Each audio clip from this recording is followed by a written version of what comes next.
Hello, എല്ലാ കൂട്ടുകാർക്കും daily current അഫയേഴ്സിൻ്റെ പുതിയൊരു ക്ലാസ്സിലേക്ക് സ്വാഗതം. നമ്മളിന്ന് പഠിക്കുന്നത് 2024 ഏപ്രിൽ 18 തീയതിയിലെ കറണ്ട് അഫയേഴ്സ് ചോദ്യങ്ങളാണ്. ഏപ്രിൽ 18 പ്രത്യേകത എന്താണെന്നുള്ളത് നോക്കാം.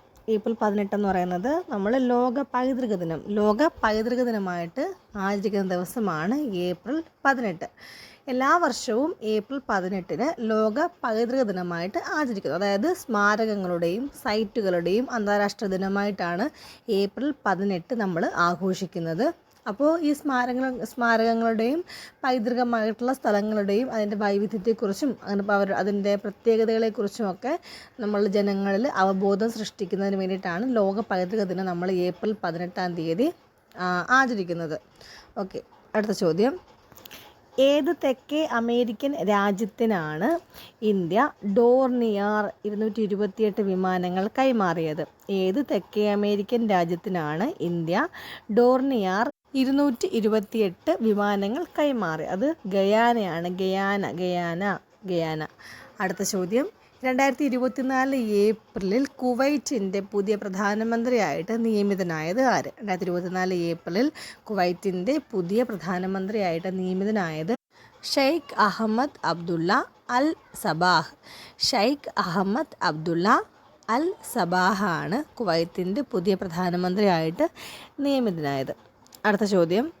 അടുത്തിടെ രാജിവെച്ച സിംഗപ്പൂരിൻ്റെ പ്രധാനമന്ത്രിയാണ് ലീസിയൻ ലുങ്. അടുത്തിടെ രാജിവെച്ച സിംഗപ്പൂരിൻ്റെ പ്രധാനമന്ത്രിയാണ് ആര്? ലീസിയൻ ലുങ്. അടുത്ത ചോദ്യം.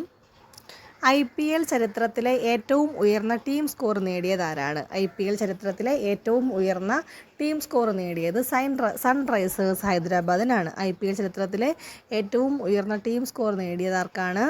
സൺറൈസേഴ്സ് ഹൈദരാബാദ്. IPL ചരിത്രത്തിലെ ഏറ്റവും ഉയർന്ന ടീം സ്കോർ നേടിയത് ആരാണ്? സൺറൈസേഴ്സ് ഹൈദരാബാദ്. അടുത്ത ചോദ്യം. 75 വർഷത്തിനു ശേഷം ഇന്ത്യയിൽ ജനിച്ച ചീറ്റക്കുഞ്ഞിന് നൽകിയ പേര്? അത് മുഖി എന്നാണ്. 75 വർഷത്തിനു ശേഷമാണ് ഇന്ത്യയിൽ ചീറ്റക്കുഞ്ഞ് ജനിക്കുന്നത്. അതിന് നൽകിയിട്ടുള്ള പേര് ചോദിക്കാനുള്ളത് മുഖിയാണ്. മുഖി. അടുത്ത ചോദ്യം. ഉറങ്ങാനുള്ള അവകാശം മനുഷ്യൻ്റെ അടിസ്ഥാന ആവശ്യമാണെന്നും അത് ലംഘിക്കാനാവില്ലെന്നും പരാമർശിച്ച ഹൈക്കോടതി? ബോംബെ ഹൈക്കോടതി. ഉറങ്ങാനുള്ള അവകാശം മനുഷ്യൻ്റെ അടിസ്ഥാന ആവശ്യമാണെന്നും അത് ലംഘിക്കാനാവില്ലെന്നും പരാമർശിച്ച ഹൈക്കോടതിയാണ് ബോംബെ ഹൈക്കോടതി. എന്താണ് ഉറങ്ങാനുള്ള അവകാശം? അല്ലേ, ഉറങ്ങാനുള്ള അവകാശം മനുഷ്യൻ്റെ അടിസ്ഥാന ആവശ്യമാണെന്നും അത് ലംഘിക്കാനാവില്ലെന്നും പരാമർശിച്ച ഹൈക്കോടതി ചോദിക്കുകയാണെങ്കിൽ ഏതാണ്? അത് മുംബൈ ഹൈക്കോടതി. അടുത്ത ചോദ്യം. 2024 ഏപ്രിലിൽ ഇന്ത്യൻ കരസേനയുടെ ത്രിശക്തി കോർപ്സ് മിസൈൽ ഫയറിംഗ് അഭ്യാസം നടന്നത് എവിടെ വെച്ചാണ്? സിക്കിമിൽ വെച്ചിട്ടാണ്. 2024 ഏപ്രിലിൽ ഇന്ത്യൻ കരസേനയുടെ ത്രിശക്തി കോർപ്സ് മിസൈൽ ഫയറിംഗ് അഭ്യാസം നടന്നത് സിക്കിമിൽ വെച്ചിട്ടാണ്. അടുത്ത ചോദ്യം. 61ാമത് മർച്ചൻ്റ് നേവി വാരാഘോഷത്തിൻ്റെ വേദി എവിടെയാണ്? 61ാമത് മർച്ചൻ്റ് നേവി വാരാഘോഷത്തിൻ്റെ വേദി മുംബൈയിലാണ്. 61ാമത് മർച്ചൻ്റ് നേവി വാരാഘോഷത്തിൻ്റെ വേദി എവിടെയാണ്? അത് മുംബൈയിൽ. അടുത്ത ചോദ്യം. എയർപോർട്ട് കൗൺസിൽ ഇൻ്റർനാഷണൽ വേൾഡ് പുറത്തിറക്കിയ റിപ്പോർട്ട് പ്രകാരം ലോകത്തിലെ ഏറ്റവും തിരക്കേറിയ വിമാനത്താവളങ്ങളുടെ റാങ്കിങ്ങിൽ ഡൽഹി ഇന്ദിരാഗാന്ധി ഇൻ്റർനാഷണൽ എയർപോർട്ടിൻ്റെ സ്ഥാനം അത് 10ാം സ്ഥാനമാണ്.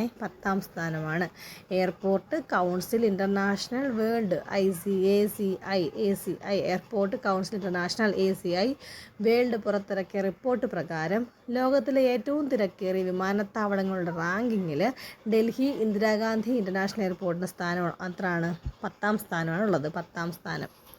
ഓക്കെ, അടുത്ത ചോദ്യം. 2024 ഏപ്രിലിൽ അന്തരിച്ച സാമൂഹിക പരിസ്ഥിതി പ്രവർത്തകനും സർവോദയ ചിപ്കോ പ്രസ്ഥാനങ്ങളുടെ നേതാക്കളിലൊരാളുമായിരുന്ന വ്യക്തി മുരാരിലാലാണ്. 2024 ഏപ്രിലിൽ അന്തരിച്ച സാമൂഹിക പരിസ്ഥിതി പ്രവർത്തകനും സർവോദയ ചിപ്കോ മുന്നേറ്റങ്ങളുടെ നേതാക്കളിലൊരാളുമായിരുന്ന വ്യക്തിയാണ് മുരാരിലാൽ. അടുത്ത ചോദ്യം, പാരീസ് ഒളിമ്പിക്സിന് യോഗ്യത നേടിയ പാലക് ഗുലിയ ഏത് കായിക ഇനവുമായി ബന്ധപ്പെട്ടിരിക്കുന്നു? പാരീസ് ഒളിമ്പിക്സിന് യോഗ്യത നേടിയ പാലക് ഗുലിയ ഏത് കായിക ഇനവുമായിട്ട് ബന്ധപ്പെട്ടിരിക്കുന്നു? ഷൂട്ടിങ്ങുമായിട്ട് ബന്ധപ്പെട്ടതാണ്, ഷൂട്ടിങ്. അടുത്ത ചോദ്യം, ഇന്ത്യൻ കാലാവസ്ഥാ വകുപ്പ് മേധാവിയാണ് മൃത്യുഞ്ജയ് മൊഹാപാത്ര. മൃത്യുഞ്ജയ് മൊഹാപാത്രയാണ് ഇന്ത്യൻ കാലാവസ്ഥാ വകുപ്പിൻ്റെ മേധാവിയായിട്ട് വരുന്നത്. അടുത്ത ചോദ്യം, ഇസ്രായേലിനെതിരെ ഇറാൻ നടത്തിയ സൈനിക നടപടി ഏത് പേരിലാണ് അറിയപ്പെടുന്നത്? ഇസ്രായേലിനെതിരെ ഇറാൻ നടത്തിയ സൈനിക നടപടി അറിയപ്പെടുന്ന പേരാണ് operation true promise. Operation true promise. അടുത്ത ചോദ്യം, അന്താരാഷ്ട്ര ഒളിമ്പിക് കമ്മിറ്റി അധ്യക്ഷനാണ് തോമസ് ബാക്ക്. അന്താരാഷ്ട്ര ഒളിമ്പിക് കമ്മിറ്റി അധ്യക്ഷനാണ് തോമസ് ബാക്ക്. 2024 ഒളിമ്പിക്സ് ആരംഭിക്കുന്നത് എന്നാണ്? 2024 ഒളിമ്പിക്സ് ആരംഭിക്കുന്നത് 2024 ജൂലൈ 26-നാണ്. 2024 ജൂലൈ 26-നാണ് ഒളിമ്പിക്സ് ആരംഭിക്കുന്നത്. Okay, thank U.